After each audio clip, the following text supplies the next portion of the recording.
We need only 2 more rounds of Swiss before the top 8. So things are getting spicy here. Yeah, I've been following the floor tables during these first 2 rounds, and there is one player sole at the top, and that's the Balakut player that we just saw in the previous round. Is 9-1. Yep. And then we have 8-1-1. That's our future match table. That's Living End. Right. And then a lot of X2. A lot of X2s. Those could be just be able to win this round and draw in next round. Yep. That's what Simon talked a lot about, that X2-1 is the record you want to get to, and then maybe some 1 or 2 X and 3s will get there, but we're not really sure. I'm pretty sure the players are almost ready. Should we check with the table and see what's going on here? Yeah, they are. Yeah, it looks like they're ready to play. I just gave the thumbs up to the judge, so... Yeah, we've seen this playmat yesterday. Michael Kemen with Living End. Yep.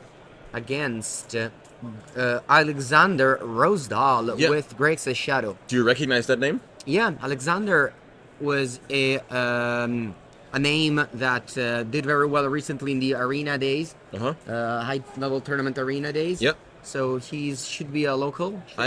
Yeah, he's a local Swede. I've played against him actually another tournament in Malmo, Sweden, like a PPTQ many years ago. But he's still modern specialist. Look at this cycle in response to Ragavan to check for a solitude, for a subtlety. Yeah, okay, I like it. But so Grixis Death Shadow versus Living End. Which deck would you usually favor? Which side would you rather be on? Grixis Shadow is on the play with a turn 1 Ragavan, and it's hard to not root for the turn 1 Ragavan. That is true. Not root, but like obviously you got your Deathray Shaman going. Yep. And that is going to give you a huge boost. Definitely. And also the basic forest from the Living End deck, that's not what you want to see. You can't cycle. So, I mean, we don't know right now how much did they mulligan down to? That is true. We don't know about that. Grief pitching Living End here. And Drown in the Lock couple of Drown in the Lock. Hard counter for Living End. There's 4 Drown in the Lock in this list, and they are all able to counter Living End. The Terminate, Shadow, and Dress Down are not particularly good, so I'm assuming that the Drown is going to get taken here. Yeah, I think so too, despite the fact that there's 2 copies. I wonder if Michael kept a 1-lander. I think both players did. Yeah, that's actually what happened. There's this narrative that you shouldn't really mulligan against Grixis Shadow. I don't know if Michael knew his opponent deck. Yeah. Ooh, you can cast that Violent Adverse. I don't think. Cascade into a 2-drop? I mean... In a deck with counterspells, it's kind of bad. But yeah, but you know, that's a draw land. That's important. Very, very important draw here. Let's see. You know, honestly, I don't see... Do you want to sacrifice a treasure to cast it? I think so. I mean, Michael cannot do anything bad next turn. So, sure, of course he can cascade a Drown in the Lock. So it has to do with if you want to lose the treasure or not, I guess. He chooses not to. But honestly, I don't think it was that bad of a choice. So which decent hits?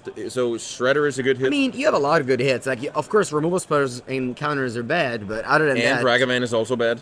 Yeah, that's true. But you have, like, Iteration, Bubble, Dress Down, Thoughtseize, Shredder, Kroxa, Channeler, Death... Inquisition? Yeah. There's actually 0 copies of Inquisition of Kozilek. Oh, really? List. Yes, okay. Only for Thoughtseize. This is what Canister did. He cut the Inquisition. Now we see a Dress Down in second main phase, so that the Ragavan can connect and make a treasure and work its ability. Whereas if the Dress Down would have come into play at the end of the turn, ooh, Charlotte's Agent. Oh, we're gonna cast that one. Yeah, now it's time, right? Because it comes with a 2/2 body. So this is cool. You can kind of take a peek. Do I have a relevant card to cascade into on the top? That's kind of cool. For sure. And I'm pretty sure I saw a Death Shadow. That Shadow doesn't work, though, because Alexander is still on 13. Yeah, even after the Thoughtseize? Yep. Okay. Yeah, I remember now. So yeah, what happened with Michael is that he kept a Forest Straight Grief hand on the draw, and, well, didn't get there. Didn't get there, but I can see why he did it. In Magic, often you take risks. I've lost Yeah. countless game where I literally didn't cast a single card. Yeah. Sometimes it's limited. You keep a 2-lander on the play. You don't draw. You Yeah. don't get there. It's a risk that you take, and it's important that in a tournament you take a behavior that makes you not fold to these high variance decisions that Yeah. you take, because not every time you take an easy choice. Yep, unfortunately the cascade didn't go well, as Charles. But he knew about it from the baubles, That's but he true. still wanted the 2/2. That's true. He knew from the bubble. Yeah. Okay. We see that. Well, as I told you, turn 1 Ragavan. I mean, now for sure Michael is not functioning. Yep. But the Ragavan gives you It extra changes. lands. It changes the game for sure. Yeah. Okay. So now we go to 10. This is going to be a. Yeah. What's it called? Death Shadow? That shadow coming in. Yeah, and with Simeon Spirit Guide not being legal in Modern anymore, not a lot of comebacks from here, from Michael's perspective. Yep. He would play it because it fills up his graveyard. That would be the answer to cascading into the shadow and actually casting the card. So if you want to fill up your graveyard, maybe that's worth doing. Also, another question from the chat here is the event in Copenhagen is commander focused. Yes, it will be CEDH focused. I believe there will be an unofficial World Championship. So that'll be next month. Okay. Another Tier1CON in Copenhagen. Nice. Yep. Do you play CDH? I don't. I'm thinking about going there and just kind of trying to learn it. I just saw a tweet this morning. Was it Marcio Carvalho? Marcio Carvalho won the Portuguese CDH tournament. Yeah, and it seems like a lot of Portuguese are coming to that event. Yeah, so he won 5 out of the 6 pods that he played. yeah, that's kind of cool. That's cool. But I think I like 1 versus 1 very Magic more. Me too. I more in the cube is my favorite choice for like playing a casual format. Yeah. Although CDH is not casual anymore. You put that C in the front, it becomes a competitive format. Yeah, I think so too. It's really super popular. Yeah. So for sideboarding, should we delve in a little bit into the sideboarding? I have the So the deck the Living End deck here. Living End has 3 Lane of Sanctity, and they will be good against Thoughtseize, Nihil Spellbomb. But what else do we see here? A License Hearse does not care. That targets the cards, not the player. So it Okay. doesn't care about the ley line. We also see Flusterstorm, which is going to be great, and Spell Pierce. Yep. So definitely a lot. I think what happens, in my experience, is that usually Living End wins game 1. Mm-hmm. He wins game 1 very often, especially against these blue-red base decks. I agree. That's And like the then- strength of the deck. And then post-sideboard, it gets much worse. For so sure. ideally, you get the game 1, you lose game 2, and you win game 3 on the play. Yep. But now the plans for Michael didn't go well because, again, that sketchy keep that didn't pay off. So now he has the back on the on the wall. back against the wall. So if you're kind of you play the deck in order to have a high win percentage game 1, and now you have to win 2 straight against opposing sideboard hate. Yep. So it's not looking good for the Living End deck if we were betting men. Exactly. We are not. We're not. We're not betting men. We play Magic the Gathering very often. Whenever I go to Las Vegas for tournaments, Yeah. people go like, "Oh, do you gamble? Do you that? Yeah. Do you this?" I'm like, lots of my friends do actually. Okay. But I've never Yeah. played any slot machine, any blackjack, any poker, anything. I've been to Las Vegas very often, and Yeah. it's always. But we can predict results of Magic matches. Is that okay for you, or is that too gambler-ish? That's okay. We can predict. We can That's predict. No betting. No betting over here. No betting. Okay, let's Okay. go into action here. Giganta, it's up there. And okay. So the Living End player once again with his nice playmat. You like the carpet? This a carpet. That's how I see it. Yeah, no, I mean I was just thinking about it. Yeah. It's a carpet. Yeah, I think it's just like a carpet. Yep. On the other side, there's the Mark Tedin limited edition playmat from Tier1CON. Yeah. Mark Tedin actually on the other room, signing cards, making altars, Yeah. doing all the things that you Awesome. want. So I have a few friends. All they did for 2 days straight was get a card altered and then go back in the line, do it all over just for 8 hours. Yeah. They did that for 2 days straight. Yeah, there's a lot of lines. Whenever I go in the other room to see Mark Tedin, Yeah. he has a lot of people. He has a lot of work to do. I think it's awesome that these Magic artists, they just keep being like invited to I events. mean, And Mark Tedin is an original. He started in 1993. yeah, he's one of the old ones alongside Mark Poole. Mark Tedin made. Did he make a Soaring? Yeah, Am I? Yeah. Soul right? Ring, Time Twister, Mana Drain, a lot of good stuff. Even newer multi-format also like Ponder and Emrakul. Okay. Yep. Yeah, that's nice. All right, we're in turn number 2 here. Usually, Living End uses the first 1 and 2 turns to set up for the later turns. Yep. But all he did was just a straight rate and a top lane, so not as scary Right. as it could have been. Definitely, his draws aren't again as devastating as they could get. Right. Whoa. First here is an awesome turn 2 play out of the Grixis Shadow deck, keeping the Living End Graveyard in check. And usually what Living End does is he takes out Force of Negation against Yep. red base decks. Yeah. So this Licensor resolves here. So this is cool. This is a Foundation Breaker, just getting rid of the Hearse. The Hearse will eat a Street Wraith on the way out. Yeah, and the way you can stack is that first you trigger the destroy of Licensors, and then the Foundation Breaker hits the graveyard. So there's one Evoke trigger and one Enter the Battlefield trigger, and if you do it right, the Hearse doesn't get it all. Yeah, on Magical Line you would click the Evoke first. Yep. If you play Pauper, you know that very well because Ephemerate, Muldrifter. You want to draw the 2 cards first, and if there's an Ephemerate, you want the chance to blink it. Yeah, Exactly, for sure. exactly. Yeah. Same with Grief in with the other decks. Yep. Okay, we see a Ledger Shredder. Is that our thoughts is to follow it up? Shadow to follow it up. 1/1 Shadow. Big enough. That works. That works for now. A little loot getting in here on Holy Heat is, I mean, not too exciting. It's definitely an easy pitch. Yeah, a little bit surprised to see an only hit post sideboard. Normally I would take all out. Every removal spell out against Every Living removal End, spell, because Living once End, creatures Fatal- hit the battlefield, the damage is already done. Exactly. Uh-huh. Especially the biggest creature to deal with are the whale, 6/5 proof, the other whale, 7/7. Yeah. The big merfolk, or I don't know what it is. But usually they don't come alone. They don't come alone. So I guess you could keep the Anoli hit to kill a 4/4 flying creature of mystery, just hard cast. Yeah, it's not nothing. So And here's the we see the power of Living End. Yep. What did Living End need to win this game? not a lot. 3 Cyclers and a 3-mana card. I guess this Foundation Breaker is better than a Cycler in this case. Yeah, like obviously now the board state is not going to be huge for the Living End player. Is a 3/4 and 2/2/2s. But what happens is that he also killed a Shadow Yep. and a Shredder. Now- Fire and Shadow, which it could potentially outgrow Yeah. these creatures Yeah. soon. Yeah, now you can make an argument on should Alexander maybe kept up a mana, bluffing a Flusterstone, a Spell Pierce, Yep. bluffing a Drown in the Lock.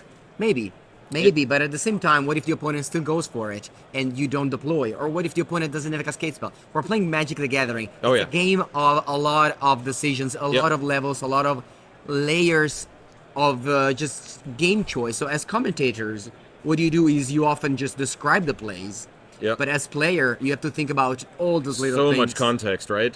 Yeah. Body language, previous interactions, Yeah. just the look of on your opponent's face when they look at their opening hand. Sometimes, yeah. Okay, looks like a Spell Pierce was probably drawn this turn, and he's Alexander is able to defend the iteration from the Force of Negation. Yep. So I said that maybe Michael would have cut them all, but I guess I was wrong since Force of Negation is right there. Force of Negation is there, and it does help if you're fighting on your opponent's end step with Violent Outburst and have to beat one counterspell. It can be super clutch. Basic Swamp. Yep. Let's see if he also has Mountain. Oh, I love this. Finally, someone that cut the Mountain from this Shadow deck. Because every time I see a Shadow list, there's a basic Mountain, which is just Also with Terrible. 0... Oh, there is Channeler. Okay, I see. So you don't like that one? I hate it. Yeah. Okay. All right, we have a comment in the chat saying that he has Spell Pierce in his opening end. I guess we missed it. Okay. I guess Alexander figured there's only one Foundation Breaker in the graveyard. I'm not scared, but Michael was able to punish that choice with Street Rate, Yep. That's adding an additional 3/4 Death Swamp Walk. that makes perfect sense. I'm not scared of Living End right now, so I'm going to deploy Pressure instead. Yeah. Life total should be heavily changed here. Exactly. Perfect. The Swamp Walk is so relevant on Yep. the Street Rate. a lot of games the living end deck wins. We've seen it yesterday against the black-white ephemerate deck. Yep. Living end just sometimes has this tiny living end, and the swamp walk super relevant. Especially in the context of we're playing post-sideboard, and I think the amount of answers for Street Wraith is just so low. Exactly. We see that Unholy Heat, and we talked about it earlier. Personally, I take them all out. Yep. But I guess... and then you're just focusing on never letting living end happen. Yeah, exactly. Yeah. I guess Alexander plays 2 main deck dress down, so those are the extra slots to take out other than my list. Okay, I see. Different in from my list. But yeah, the Shadow deck definitely making a comeback. It was the best deck in the format before Lurrus Band, and then it kind of disappeared with Lurrus Band, and now it's back with Ledger Shredder. It's back with the Ledger Shredder. Do you remember in the beginning people just tried to play Murktide in that deck? Yeah, I was one of them. Okay. How did it go? Not good. Okay. You don't have the consider to just fuel not enough support. the graveyard, and no. There's the Unholy Heat, so... Second copy of Unholy Heat, super relevant here. Yep. So the choices of Alexander definitely very much paying off right now, of keeping some amount of in. Yeah, because that is an answer to... Oh, is this a second force negation? Wow. I mean, yeah, it's definitely worth fighting for, because this Street Wraith will win the game in 3 swings.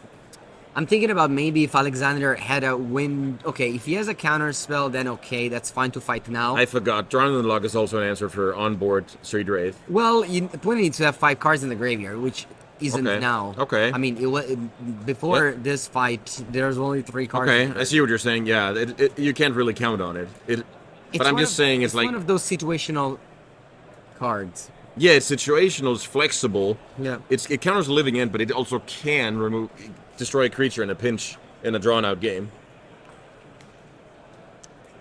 Still an open game. For sure. Now there's a problem, though, is that Alexander has 2 creatures in his graveyard, Shredder and Shadow, meaning that if there has to be a second living end, it will have to be some... You will need like some 5/5 X-proof. Definitely. I love these like mid to late game situations where the living end player actually has to think about what's in the opponent's graveyard. Those are the interesting games, right? Yeah, exactly. The living end player does have 3 Endurance, and he's playing against a deck with Dragon's Rage Channeler, and ideally Endurance is good against that.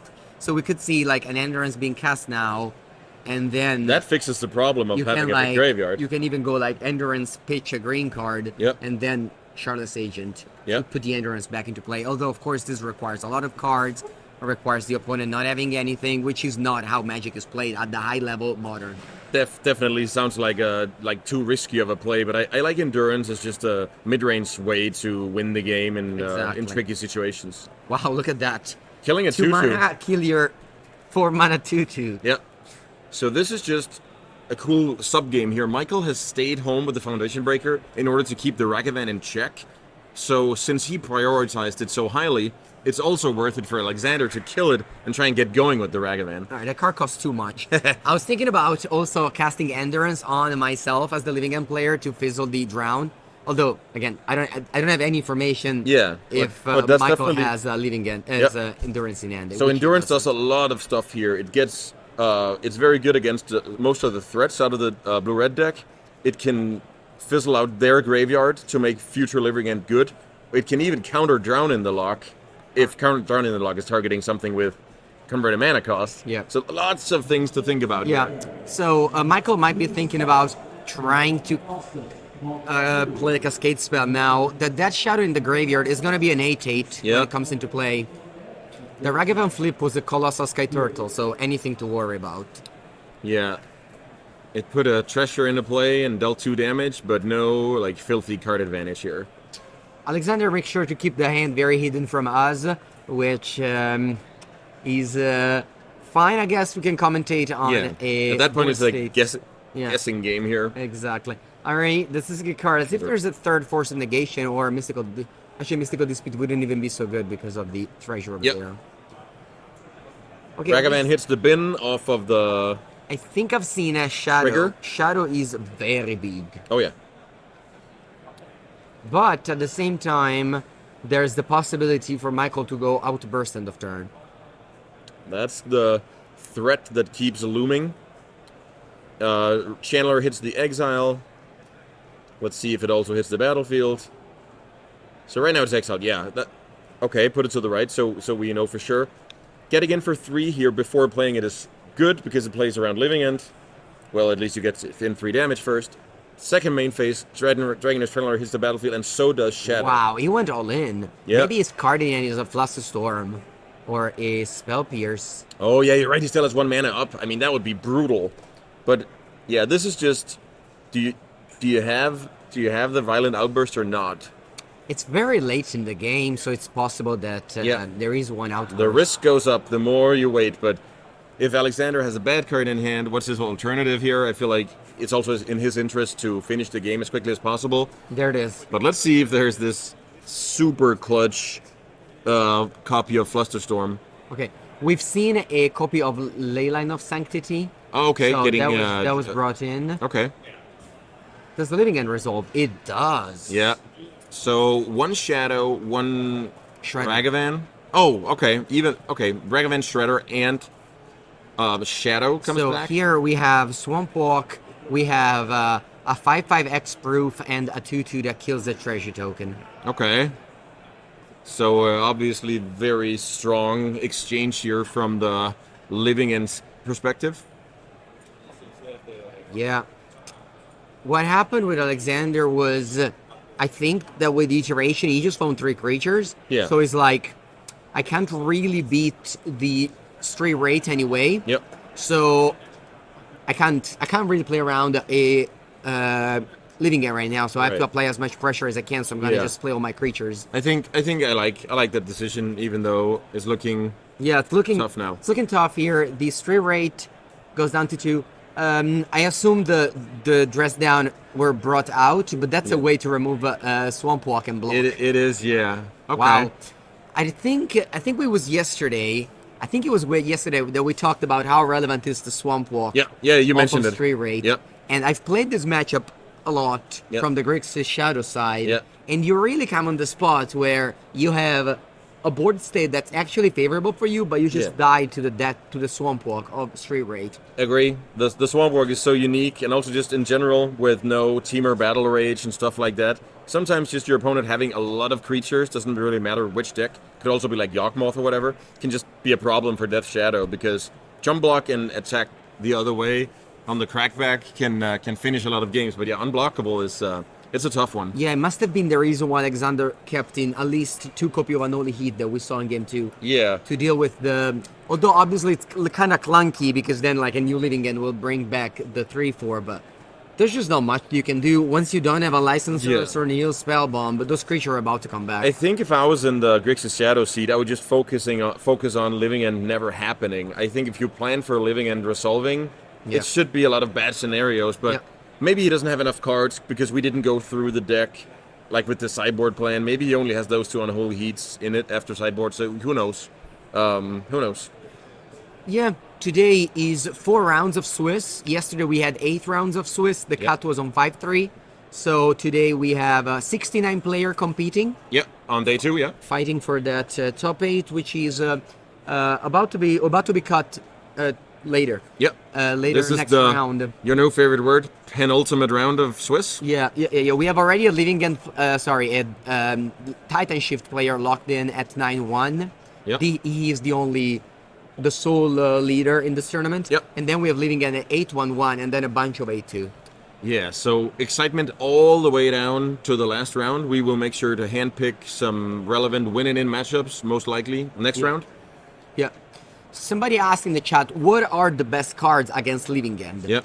I believe that it depends, of course, what colors you are. Yep. But if you're blue, I really like counter magic. So I really like Spell Pierce, Flusterstorm, more than I like permanents like Teferi, Meddling Mage, Lavinia, because those can be handled with Otawara, with just removal spell, bounce spell, and etc.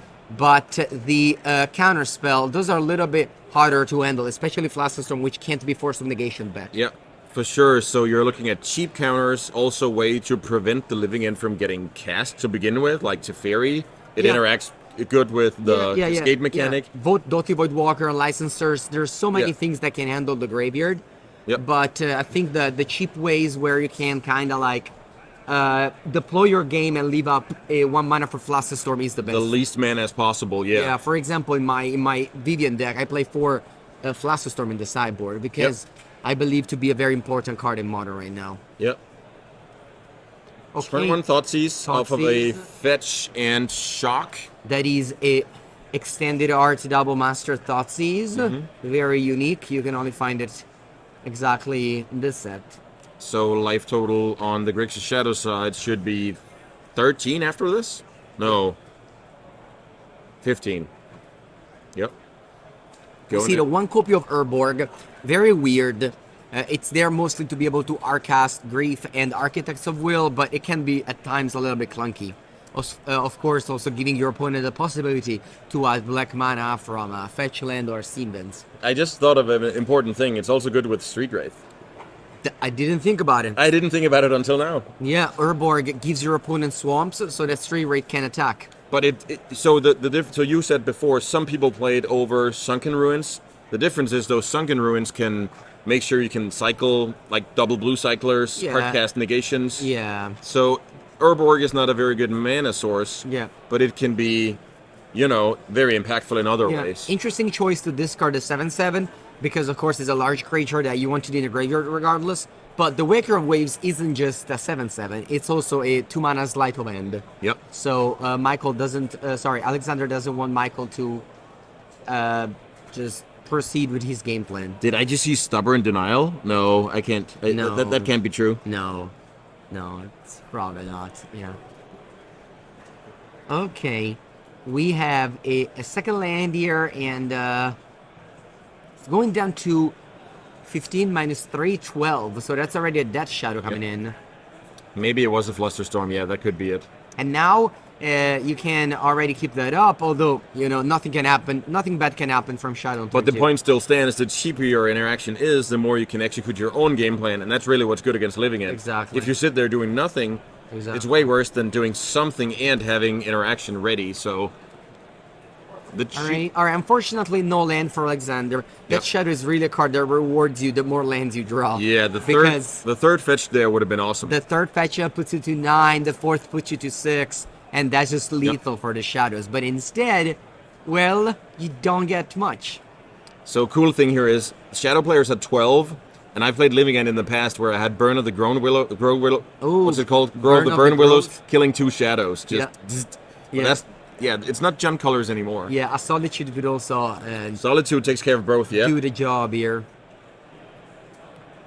Okay, What's the best deck in Modern right now? This Shadow deck looks super strong. What do you think the best deck is in Modern? Yeah, I think these 2 decks can definitely be considered at the top. I mean, there's no clear winner. Modern is a very open format, and we see in the top tables 6 or 8 different decks. Yep.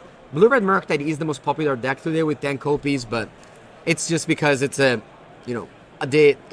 by far the most popular deck. It's popular and it's also good, but it's tough to pick one. And it's also, obviously it's not cheap. Modern isn't a cheap format, but it is cheaper than many other options. That could be, yeah. So 2 1/1 Shadows going to town. Yeah, not a clock at all, but a full grip. We see Anoli Heat, Flusterstorm. 1 card being pretty good, 1 card being pretty bad. Yeah.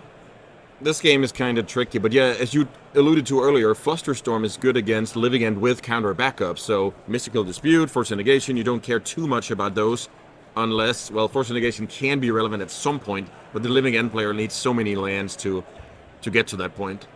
Yep. Yes, Michael is the one Living End player at 8 and 1/1. We have another fetch. We have another Living End player at 8 and 2. So Living End, only 4 people piloted Living End today too, but they are having strong performances. For sure. Fetchland helps immensely with the clock here. Okay, there's a response. I like the response. Yeah, you're going to see that you're going to see that the outburst is going to be matched with a counter spell of some sort. Yep. Look at that. That was a timely. Because you don't want to draw Living End. I love it when I play Oath of Druids and the creature's on top. It's a good feeling. Yeah, you don't want to draw that. And now we're going to see either a Spell Pierce, a Flusterstorm, a Drown in the Lock. Okay, Flusterstorm, it can't be answered. There is not a card that answers Flusterstorm right now. Force Negation doesn't do it. Leading End player cannot afford to play Flusterstorm.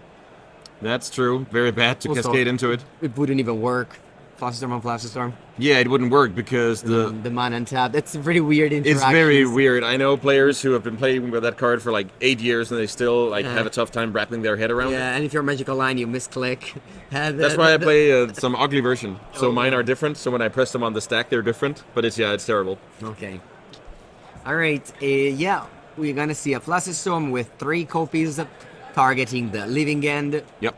Which again, there's nothing you can do about it. Flusterstorm, as I said earlier, the best answer for the Living End deck. It really is, because it doesn't care about the backup spell in the Living End player's hand, and with the Cascade card, Living End and Fluster, as you say, it's the original one plus 2 copies, so it's a 1 mana leak that can't really get countered. Yeah, the Flusterstorm just raised so much in price since they print Charlotte's Agent. Yep. Because it was in Modern for a bunch of years. At this point, it came in with the Modern Horizons 1, but nobody played it. Yeah, it was so niche, very But rare. then, with the Cascade decks being so powerful in Modern, Flusterstorm just became a mandatory card to have in this blue deck sideboard. All of a sudden, Flusterstorm finds its use. We see Alexander playing 2 as well as a Spell Pierce. Personally, I would play 3 Flusterstorm. Okay. I wouldn't play Spell Pierce.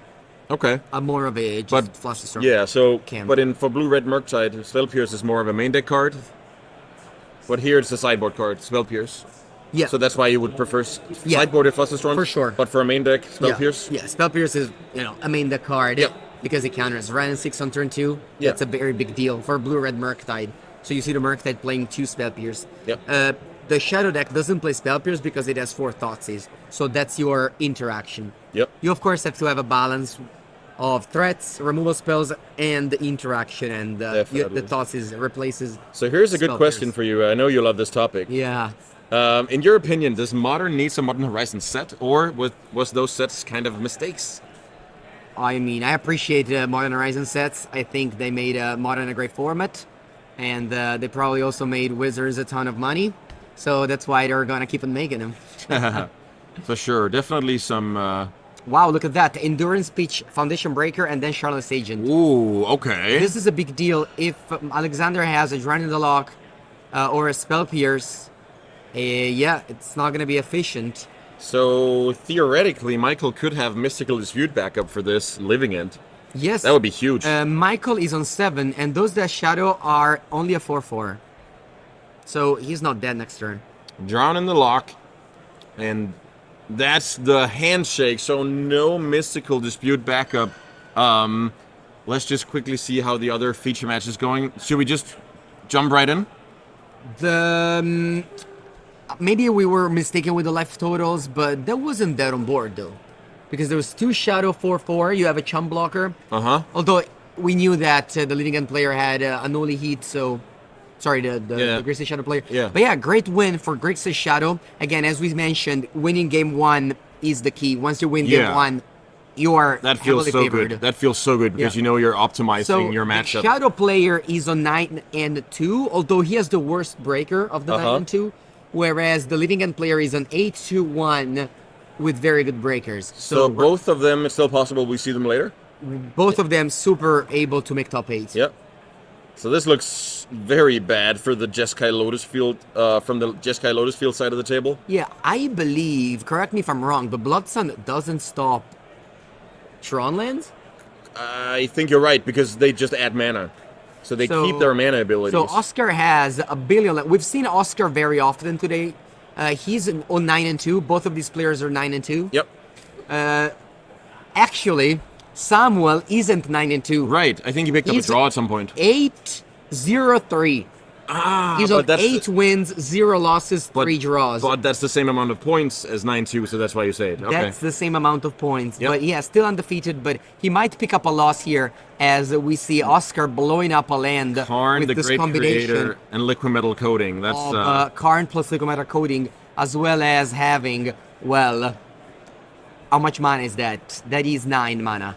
That is definitely a full set of Tron plus a mine, so yeah, 9. Yep. Yeah, so Oscar decided not to go for the Possessed Portal. Interestingly. He could have done that for sure. Yeah, I went to see earlier a match on the table, and he played Possess Portal. The opponent picks up Reddit and scooped up the cards. Yeah, I think I would need to read it multiple times before scooping up my cards. Yeah. He just told me it's like, so since we can't have Micahs and Vladis, this is just how I do it. So Chalice of the Void for, I think it's 5. Chalice Yeah, of the no, Void. maybe for I don't know, maybe. he cracked a map and then went 10 mana. So Chalice of the Void for 5, Yeah, which to is stop awesome. Solitude Fury Teferi. Yeah. Okay, that's a Lotus Field untapped, and Yeah. that could be a 5 drop here. Yeah, so that's why Oscar went for the Chalice of the Void for 5, because he knows the worst thing that can happen is Lotus Field into, I don't know, Teferi maybe? Or Fury. So I think the top priority is to kill Karn. Yeah. That was a super heads-up play by Oscar to go Chalice on 5. Yeah. Like, obviously it was matched by force, but still, coming up with that number, Chalice on 5? Yeah. How often do you see that? Very rarely. I've seen a Chalice on 4 played against me before when I played a lot of Scape Shift, but never 5. Yeah. Alright, so Teferi, let's see. Yeah, that that's... comes with 4 counters. Now, Samuel can either decide to tuck the Karn or to draw a card. So, He draws a card. drawing the card, he And will then- get to untap 2 lands at the end of turn. This is why Lotus Field and Yeah. Teferi are good Yeah. friends. Yeah, but- Lotus Field produced 6 mana this turn as a lane. Yeah, that's crazy. But the board looks so... Chat pointed out a question. Yep. Does the Lotus Field lose X-Proof? That's a good question. I am not I sure. think it only loses activated abilities. Okay, so it still keeps X-Proof. Yeah. I think you keep static abilities, but you can't fetch, you can't activate, like, Wasteland or Thespian Stage or whatever. Okay, so the Karn Liquid Meta Coating cannot work. Very good question. Alright, we see a Spellskite, one of the many lock pieces of Oscar, playing 4 Spellskite, 4 Welding Jar in the deck. Though you want to protect your Ensnaring Bridge. Not in this matchup necessarily, but many decks fall to Ensnaring Bridge. It looks like it loses hexproof if we can judging from the chat. Trust the chat. Okay, that's interesting. 4 mana will Cryptic Command the Spellskite and draw a card, maybe? Yeah. This looks so tricky for the Lotus Field deck to get out Look of. at that! He bounced Blood Sun, and now the Lotus Field has Hexproof again. Oh. So, we were mistaken. The Lotus Field Yeah. could have been killed by Karn. Very heads up play. Samuel knows his deck very well, Oh, yeah. unlike us. Unlike us, for sure. And bounced the Blood Sun to make the land beat around. Wow, that's something I didn't think about it. No Legacy being streamed. We're focusing on Modern today. Yes, and I am not going to be playing because I have been called by Tier1CON to be commentating yesterday and today for Yep. this big Modern event that we have here in Malmo, Sweden. You did play a little bit on Friday, though. I played Old School on Friday. That was my free day. Yep. Oh, you cannot, Oscar. You can't do that. So, Since Blood Sun is gone, but you could a minute ago. yes, That's funny. that is very funny. In fact, I guess if Oscar did that, someone could have responded by Cryptic Command, draw a card, bounce, Blood Sun. Yeah. Yep. Agree. Okay. So the Walking Ballista will be able to attack the fairy and then shoot it down. The top 8 will be today, yes. After this round, there will be one more round of Swiss, and then it's on to the top 8. Yep. So there's a question here for you. Which Cascade deck would you rate overall better, Living End or Rhinos? I just think there's more hate around against Living End than Rhinos. Yes, if you're afraid, if you're a person afraid of 8 cards, then and you still want to play Cascade strategy, then Rhinos could be fine. Yeah. If you, I think instead think about more of the power level of the deck itself, your ability to answer those, as you said, hate pieces. So Yeah. you think about Graveyard 8, then I believe Living End is overall a better deck than Rhinos. So the upside is better than the downside? Yeah, exactly. You have a better game one because your combo is a bit better, and you have plenty of ways to interact with the hate. So Oscar doing good stuff here with his active Mystic Forge. Mystic Forge lets you play colorless spells or also lands. No, only spells. You can cast cards, right? Yep, only spells. We see Teferi dying, we see Sparbluff Canal dying. Yeah. We are going to see a lot of permanents dying. This is definitely a slaughter here, and looking at the Jeskai Lotus Field list, I don't see any cards that can get Samuel out of this jam. It's all like targeted removal, where Spellskite is just the fun police. It's a little bit unfortunate that Blood Sun doesn't interact with Tron, because for example, if your deck was like, I don't know, of course we're talking about different deck, but like a Mono Red strategy, a Mono Red Moon, then you would definitely hurt the Tron player. Whereas Samuel's strategy relies around the Blood Sun, which, well, doesn't Blood Tron lands, they just don't care about it. That would be a pretty awesome, like, good side effect of that card. Yeah. You're going to be able to see the top 8 list whenever the tournament's finish, but this tournament is held on paper deck list, paper standings, so the lists are not anywhere right now. The lists are not available right now. We can only do like metagame breakdown on top 8, etc. Yeah, we're saying that it still stops Inventor's Fair, which is a big piece in the Prison Tron deck. 3 copies of Inventor's Fair in the list. Wow, 3 copies? Oh, it only plays 1. I'm mistaken. Only one, sorry. It's 3 Eldrazi Temple, the classic 3 Eldrazi Temple deck. Yeah, 2 Island is very funny. That's also funny, yeah. You know why there's 2 islands? Yeah, there's a couple of reasons why it's not wastes. We talked a bit about that, because it's not an actual basic land type. Yeah. It is a basic land, but that doesn't help against Boseiju. Yeah. And then when the deck played Dismember, Swamp would be your basic land of choice. But now there's no Dismembers, but there's Spellsky's activated ability, so that's why it's islands. That's exactly it. One of the 2 wear tier in Samuel's sideboard is going to be able to... Honestly, he's not going to be able to do much. The Spellskite is right there. It's going to shock Oscar here. Oscar plays 4 Spellskite in the main. Yeah. And...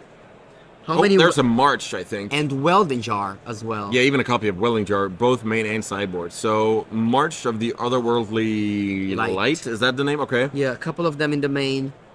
2. Targets a Ballista, but Oscar decides to shoot with the 4 counters, obviously. Yes. Putting Samuel down to 9. Yeah, Samuel is just trying to survive at this point. Yeah. Do you think it's portal time? Yeah, I mean, Possessed Portal. How has the Tron prison list performed? Well, Oscar Christensen, can I say one of the best player in Denmark? Yeah, definitely. One of the best player in Denmark is currently 8-2, looking very good in this match. So it's going to be 9-2, and at 9-2, I could see him very well making the top 8 of this event. For sure. So he's really doing a good job here. So let's see, Karn -2. Yeah, I talked to Oscar yesterday, and he said that he was going to play. He played the Last Chance Friday tournament, and he played Eldrazi Tron. So I saw him with Matter Shaper, Reality Smasher, and Podnot's here. Oh, okay. He didn't like the deck. He said, tomorrow I'm going to play instead Prison Tron. Good call. He's been winning though. Maybe we see a Splinter Twin situation here. The first part is reading the Possessed Portal. The next part is conceding. Up. Yes. Maybe we'll see it again here. We got a reader, of course. Whenever you play Possessed Portal, your opponent reads it, because... So I played with this when I was a kid in Vintage in a deck called Cerebral Assassin. Have you ever heard of that deck? Never. You would Goblin Welder it in, but I even forgot what it did during all those years. It has so much complicated text, I feel like. Yeah, normally you would play Mycosynth Lattice, but it's banned. Yep. So while in Legacy you do Karn Lattice, you cannot do that in Modern. So you have to go for Possessed Portal instead. So now, when passing the turn, there's an upkeep trigger, right? Yes. So there isn't a draw step anymore. Both players will skip the draw step. And during each player's end step... Oh, end step. I thought it was upkeep. They will discard a card, but if they can't, sacrifice a permanent. So it's just like a big smokestack. And that's the handshake, because once the Prison Tron player puts you on the lock, you can never get out. For sure. Possessed Portal basically reads, whoever's winning at the current moment wins the game. And that's a perfect way to explain it. That's the explanation I needed. So now I know the text of the card, but you're definitely right about what it actually does, but you're just putting it into context for, you know, scrubs like me. I think it's so complicated to read these cards. Yeah. Whoever's winning the game at the moment wins the game. Oscar had 12 lands, Carnegie Creator, Yeah. he wins the game. That's that'll do it for this round. I think I'm gonna go get Oscar for an interview. Go ahead. I think he'll love it. Oh, that's the wrong button. Sorry He'll for that. he'll love the interview for sure. Yeah, so we did a smaller event like a few months ago, and he really wanted to like co-commentate. He just had a good time. So All right, I'm gonna run to the top tables to pick up the future match for the next round. yeah, do that. I'll go on a quick break, and then when we come back, I'll have Oscar.